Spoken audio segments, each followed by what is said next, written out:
That's what you get when I was somewhere.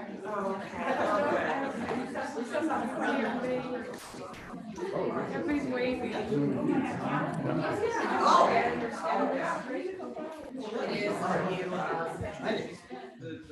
Okay, here we go. All right.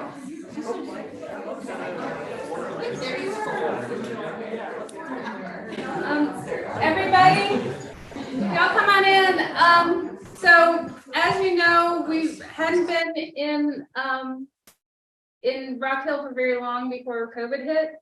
So a lot of our life remained around the world with our friends around the world. So you have become my family here, and thank you so very much. Thank you all for being here. And this is our family around the world. And so we have some pre-recorded messages and some live messages with people, friends of Stan, who have offered kindly to say something. So they are online. So if you will take it away, Jason, my chair, Jason is our tech man.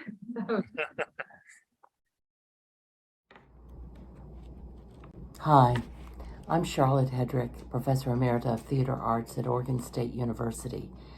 Stan Dulemba, brilliant, witty, a wonderful man. I met Stan in the fall of 1981 at Young Harris College in the mountains of North Georgia.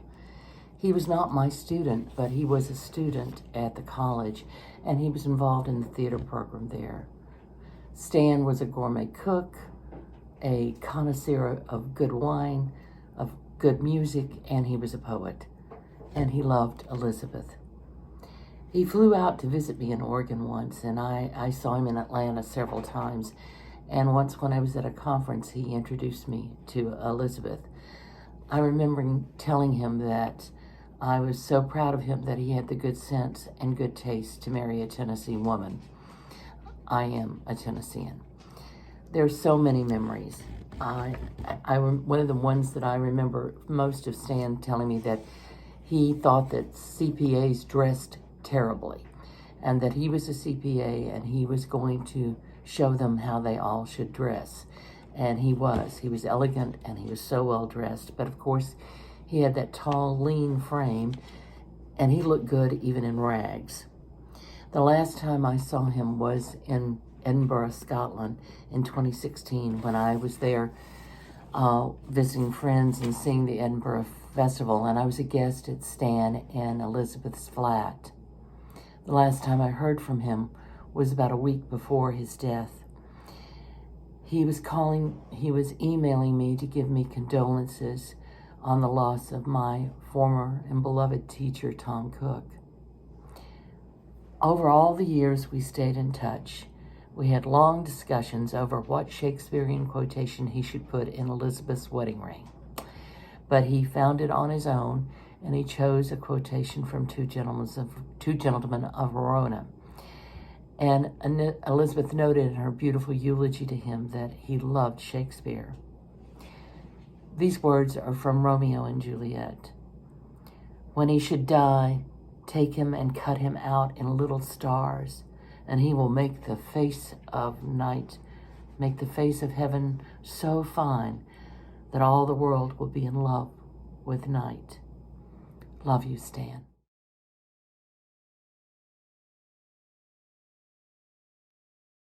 Okay, well, I apologize. I had this very nice picture of Stan behind me in my background on my other computer from 1990. I'm so honored to be a part of this, Elizabeth. Thank you so much for including me. I first met Stan back in 1986 or 1987 and represent a contingent of CPAs, referring to the previous speaker, that went to school together in Athens. So I met Stan in accounting class at Brooks Hall, and a number of us went to go on and work together at Deloitte and Touche. Stan had a couple of interesting overlaps. Stan, before UGA, had gone to Young Harris, where my sister-in-law, of all places, had also gone. So she was familiar with Stan. So we worked together socializing in Athens a little bit, but then also lived and worked in Atlanta together. And I'll tell a little bit more about that in just a second, but I won't go on too long. But if I said take a step back and think about, how to describe Stan as a friend, first of all, I think the first word that comes to mind is just incredibly smart that he is. And also the fact that he was just so comfortable in his own skin. He was just very comfortable always being himself and didn't ever feel like he had to, conform to other people's norms. And he was just amazingly equally comfortable in a suit as a motorcycle helmet. And I always had so much respect for him. Just, I think, some people could describe him as a free spirit, but he wasn't sort of a hippie free spirit in the sense that he cared about a lot of things very, very deeply. And just always respected him so much for that. And just think back to the years that we had in Piedmont Park and Virginia Highlands, at the Dark Horse and some other places together. I was fortunate enough, though, to know him more than a friend. I worked for him as well. And one of our biggest clients was Gulfstream Aerospace, the manufacturer of jets down in Savannah, Georgia. And Stan was my boss because he had graduated a couple of years before me. And I got to know Stan as a coach and a mentor, more than a friend. And that's, when I think about sort of Stan, the impact that he had on other people, his compassion, caring, was really just amazing. And beyond that, he was always trying to bring out the best in people. And yeah, I've been fortunate in my career, but a lot of that goes back, and I still use words that Stan used with me when he was training and coaching me, right? Don't bring me problems, bring me solutions.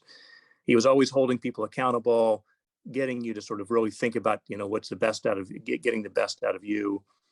And it was really great. So I'll put the other picture back up in just a second, but we've known each other for a long time. In Savannah, he also got to know my mom because I grew up in Savannah, Georgia. And if you know Stan, he booked us for months at a bed and breakfast down in Savannah. So that's where we lived for months at a time at a B&B in Savannah. And then he met Elizabeth as an amazing partner. We also shared having both been to Lewa and Kenya as an experience. I'd gone there in the mid 90s with my wife after we got married. So I understood we had that same shared experience as well. After surgery, Stan and I got to talk a few times and talked about what he wanted to go do afterwards. And I really, we talked about him, being able to become an executive coach, because I just go back and think about the impact he had on other people and his compassion and caring. The one last thing I'd say is that, and I still have my, so first of all, the picture was from Stan from the original Facebook, which was called a directory back then, from 1990. And I still have my Deloitte & Touche calendar from 1990 as well. And this is today is the 32nd anniversary of what would have been the Deloitte & Touche happy holiday party. And part of that contingent from Athens and from Atlanta included another friend of ours, Miles Beskin, who passed away also a number of years ago.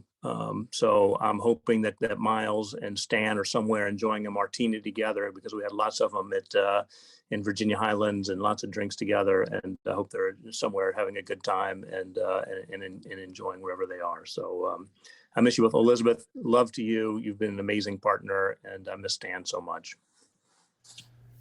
Thank you for allowing me to say a few words about Stan. One afternoon in early 2015, a couple came into our local pub in Edinburgh. It was called the St Vincent Bar. They sat at the bar, marvelled and enjoyed the vinyl records that were being played in the pub. A conversation sprung up between us, and the couple, called Elizabeth and Stan, talked about coming here to Edinburgh to live for a while. Lots of insights and advice was traded, and a few drinks later we parted with contact details of when and if they came back. Later that year I got an email from Elizabeth. Subject: we're back. From that moment on we became friends. very good friends as it was to turn out. Elizabeth got stuck into her education, and my partner Meredith was in an offshore role, so that left Stan and I to go play. I enjoyed Stan's company a lot, and we developed a deep connection as we discovered our similarities, likes and dislikes, many magic moments along the way. Motorcycles, as you can see, figured big in both our lives. Our taste in music, food, and Stan's desire to cook all the foodstuffs he was discovering here in Scotland. We went to car racing, rock concerts, and of course, the pub.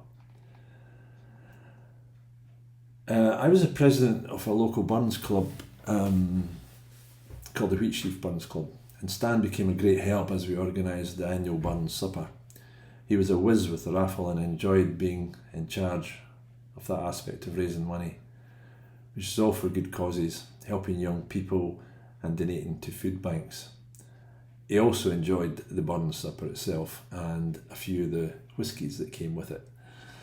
However, later in 2018 it was quite apparent that Stan wasn't keeping just so well. And in 2019, just at the crucial moment Elizabeth had to fly to the US for an interview, Stan had an appointment with a surgeon to remove a brain tumour. We had many a discussion about this, and Stan's insistence that he'd support his dearest wife, as he'd always done, and we'd support both Stan and Elizabeth at this crucial junction in their lives. You know, some may ask, why would you leave your husband at such a crucial point in your lives? Well, consider the fact that you and your wife had already applied for 75 jobs, had already rescheduled this interview for a private appointment. Elizabeth was trying to move the family to a better place, as they would have found themselves with no income. Expiry of visas was coming up very fast, and the landlord wished to sell the property they leased. And if that wasn't enough, as it was to turn out, a pandemic lockdown was just around the corner. I know that Elizabeth struggles with the fact that she couldn't be beside her Stan at that moment in time, and felt like, as she said, the worst wife in the world. But the right things were done for the right reasons, and Stan, I personally knew, didn't see the black spot. He looked beyond that, to the white background and the colour beyond that. Elizabeth, just a word from me. You were the best wife and friend that Stan could have wished for, and your effort was to get you both to a better place, and that's the greatest thing that you can do. So a successful job offer. It became a matter of packing up life in Edinburgh and getting ready to be in Rock Hill, South Carolina. In June 2019, I was sitting in my house here, and I watched a plane rise in the distance from Edinburgh Airport. Our friends Elizabeth and Stan were now really leaving and on that plane. Over the past few years, our communication has been text, sharing stories, recipes, moaning about aspects of life itself, as you do. Cycling, turntables, vinyl, food, all came to life in our text conversations. I said to Stan in one of these texts that either he's going to come back here next year or I'm going to him. I guess now I'll need to wait a bit longer and find him in a place a bit further away.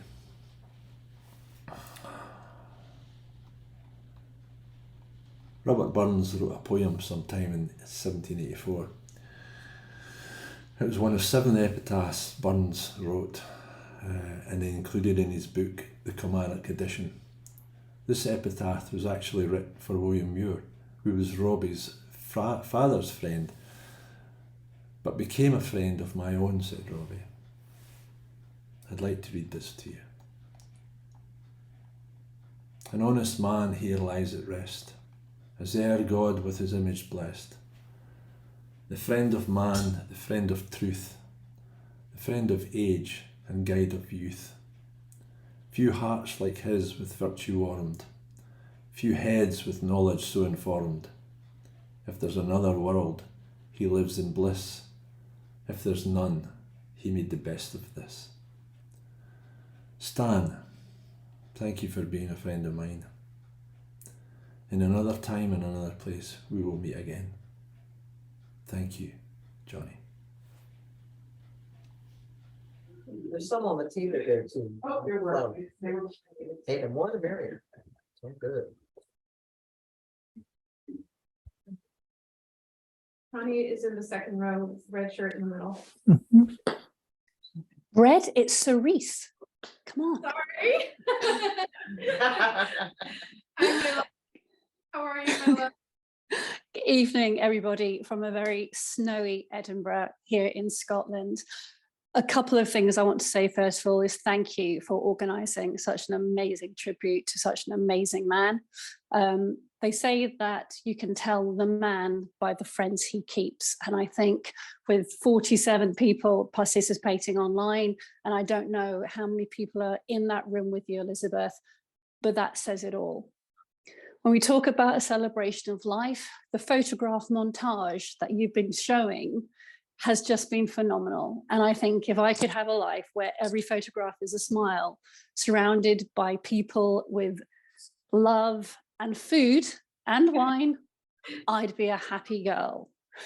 It's quite interesting what's coming through. And when Elizabeth asked me to say a few words, I was really quite hesitant. Not because of speaking to a vast amount of people, but really, where do you start? I mean, I could be here all night regaling you with stories about Stan and Elizabeth and our crazy adventures in Scotland. But hey, you know, Christmas is coming and there's only so many hours in a day. But what I will tell you about is the amazing connection that Stan will find with anybody.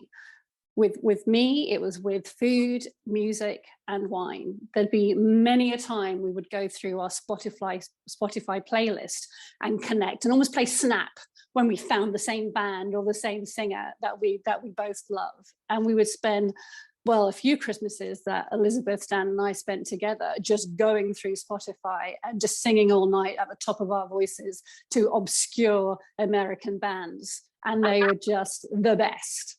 I don't know what the neighbors thought, but hey, we didn't really care. Which brings me on to our wonderful dinners of Thanksgiving. Now, some of the photographs that are been going around are just full of food. So I used to run a supper club, and we used to do a different theme each month. And of course, it got to November. And Stan said, well, you have to do Thanksgiving. And I said, I have no idea what that means. So he took me by the hand and he showed me who knew marshmallows and sweet potato could taste so good. Not me. But we're a convert.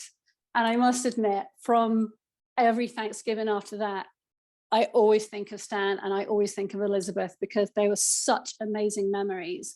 And all our friends in Edinburgh who love and adore you, that's probably the most memory. When I was speaking to them all, I was saying, what are you thinking? You know, Thanksgiving, sweet potato, marshmallows, who knew? So we will always take away those wonderful things. And I could tell you about the crazy Kayleys we used to do at Hogmanay, which is New Year to those who don't understand, and being flung around a dance floor with Stan just having the best time of his life. They're such precious memories for me, and those photographs always bring it back.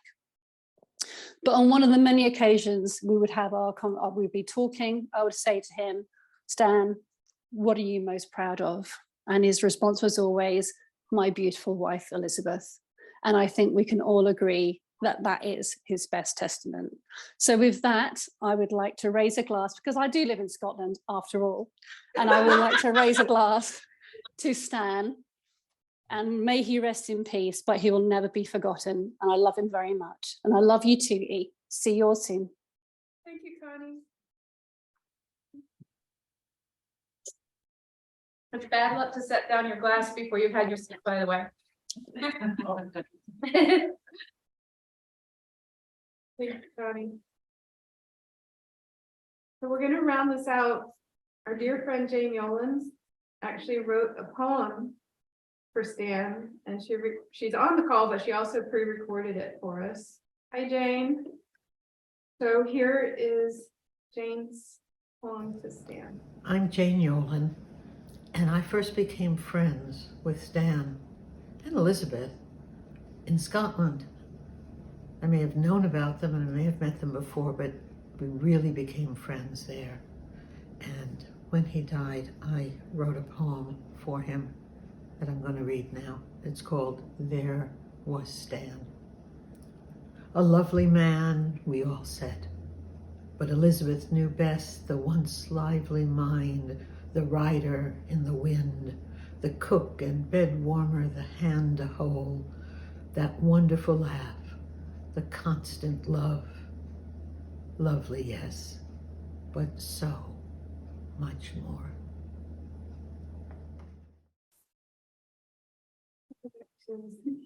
The whole crowd. I'd like to open it up for anybody else who has anything that they'd like to share. You can raise your hand in Zoom. I think I see that everybody's been sharing stuff in the chat room too.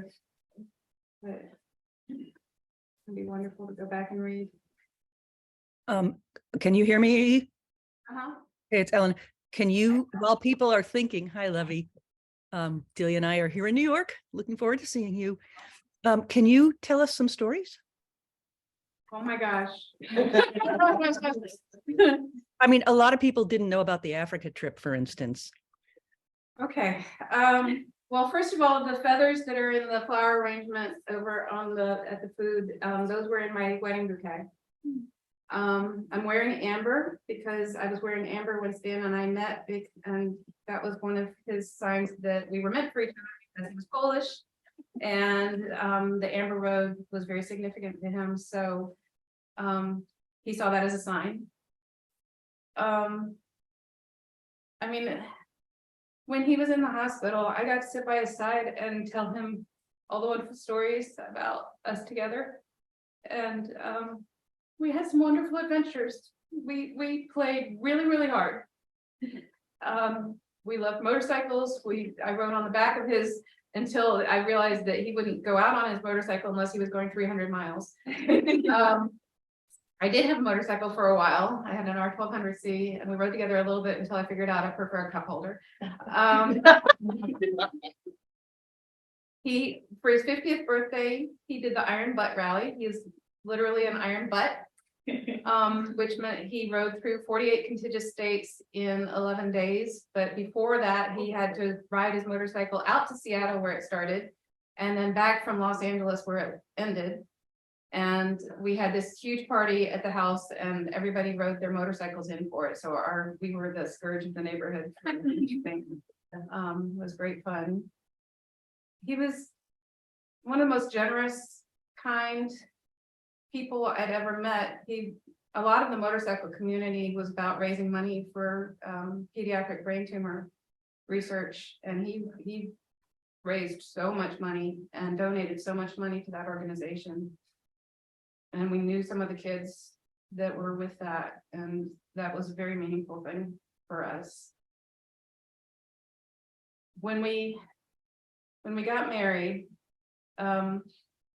we decided to basically jump off grid and move to a log cabin in the woods. That said, we were next to the county commissioner, so we had high-speed Wi-Fi,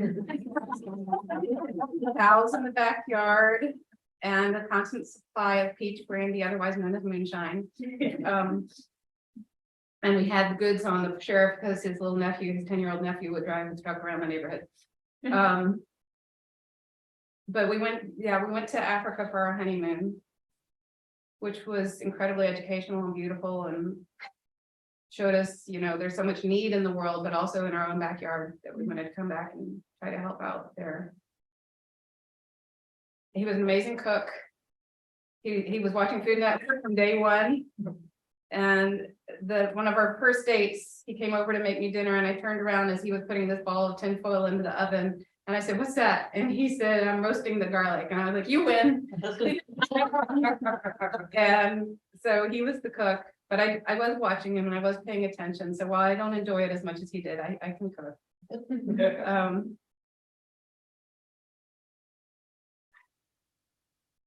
The animals, oh, and small children, they loved him. We said he had a rawhide aura, because all animals would just come to him. The only animal that didn't like him was a dog in Africa who'd never seen a white person before. And that really freaked the dog out. But Omni and Digby, the pictures that you see, they were orphaned, an orphaned warthog and an orphaned rhino who we got to meet. And one of the stories I didn't share is that Omni was a 1-ton baby rhino who also fell in love with Stan and decided that he wanted to play with Stan. And so he came up from behind him and lifted him up by his horn, which is almost not very funny.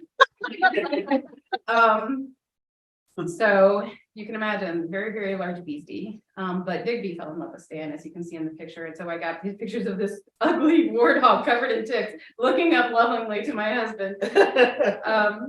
And that was marvelous. And yeah, so to children, he was Mr. Stan. And to animals, he was unavoidable. They loved him. He was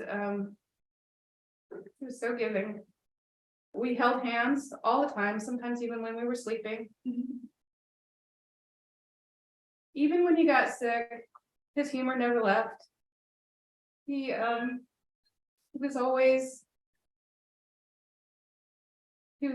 funny. One of the funniest times I remember before we got married, yes, we were shacking up, sorry kids. It was St. Patrick's Day, and I awoke to him rattling off these Irish jokes in an Irish brogue, one after the other. I had no idea how he did that, because I'm terrible at telling jokes, but it was one of the times that I was like, oh yes, I love this man, and I'm going to be marrying this man post haste. I mean, there's so many stories. There's so many stories. He was an adventurous soul, a warm soul, a friendly person, an easy person to be with, to just laugh with and love. And we played. I'm so lucky that I had him for 23 years. I'm so lucky, you know. I will miss him so much, but I'm so lucky I had that amazing experience for the time that I did.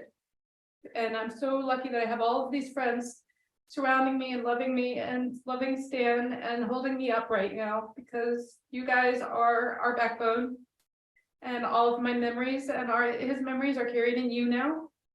And I hope you keep telling the stories and go forward and just make the world a special place and a better place for Stan. He would have wanted you laughing. He would have wanted you eating good food and drinking good wine and listening to crazy music and going very fast on wheels. Within reason, be safe. So our best tribute to him is to have fun, to live out loud, and leave good tracks when you go. Thank you all so much for being here.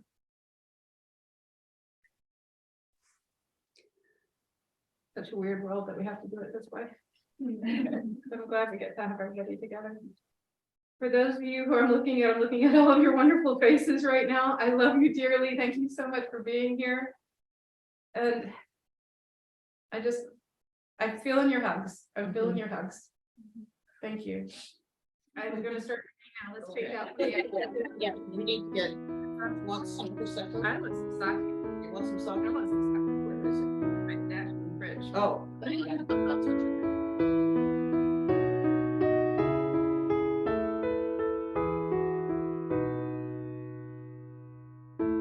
I'll ride with the horses,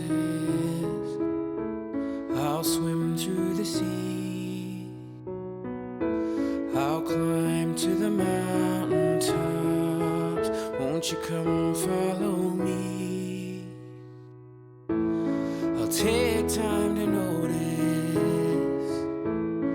all that I see, and after I've come so far, you know where I'll be. I'll fly away, fly away, fly away, fly away home. I'll fly away, fly away, fly away, fly away home.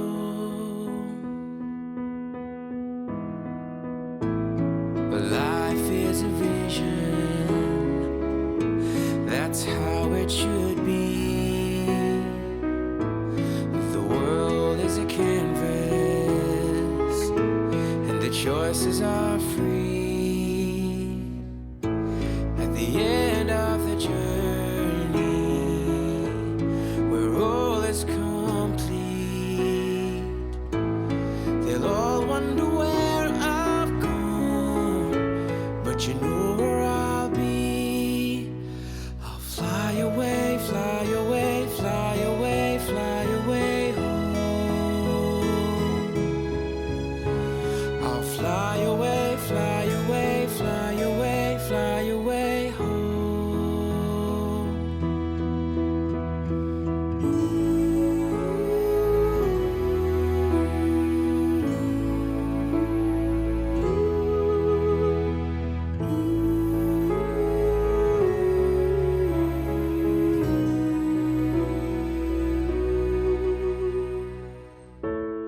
Our dreams last forever, for all that we know. The roads come together, and that's where we'll go. We'll fly away, fly away, fly away, fly away home. We'll fly away, fly away, fly away, fly away home. Ooh, we'll fly away, fly away, fly away, fly away home. We'll fly away.